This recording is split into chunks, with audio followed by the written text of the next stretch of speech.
வணக்கம். சற்று முன் கிடைக்கப்பெற்ற மிக மிக முக்கியமான செய்தி ஒன்று வெளியாகியுள்ளது. ஸ்டாலின் கூடாரம் ஒட்டுமொத்தமாக முடிந்தது. நண்பர்களே, இந்த வீடியோவிற்கு ஒரே ஒரு லைக் மட்டும் சப்ஸ்கிரைப் பண்ணிருங்க. திமுக ஆட்சி கலைந்தது. ராஜினாமா கடிதத்தை ஆளுநரிடம் இன்று மாலை சமர்ப்பிக்க உள்ளார். தேர்தல் இன்னும் 2 நாட்கள்தான். தற்பொழுது ஒட்டுமொத்த அதிகாரமும் அரசு வாகனங்கள், அரசு வீடுகள் அனைத்திலும் திமுகவின் எம்எல்ஏக்கள், அமைச்சர்கள், ஏன் முதல்வர் உள்ளிட்ட அனைவருமே இன்று ஒரே நாளில் வெளியேற வேண்டும்.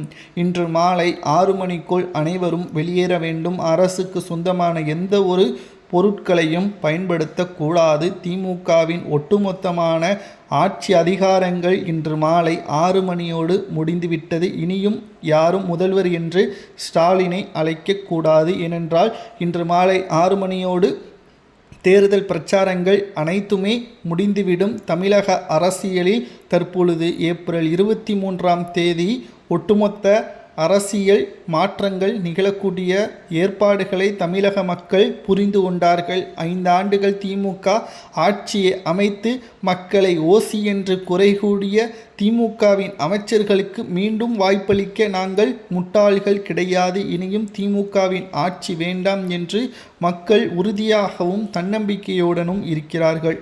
அது மட்டுமல்ல, ஸ்டாலின் அவர்களுக்கு மேலும் ஒரு சிக்கல் என்ன தெரியுமா? 10 ஆண்டுகள் ஆட்சி அமைக்க முடியாத நிலைமையிலும் கூட மக்கள் அதிமுகவைத்தான் தேடி சென்றார்கள். அதாவது 10%, 8% வித்தியாசத்தில் அதிமுக தோல்வியடையவில்லை. வெறும் 3% தான். சுமார் 3.5 லட்சம் ஓட்டுக்களைத்தான் அதிமுக இழந்தது, சிறுபான்மையினர்களது ஓட்டுக்களை.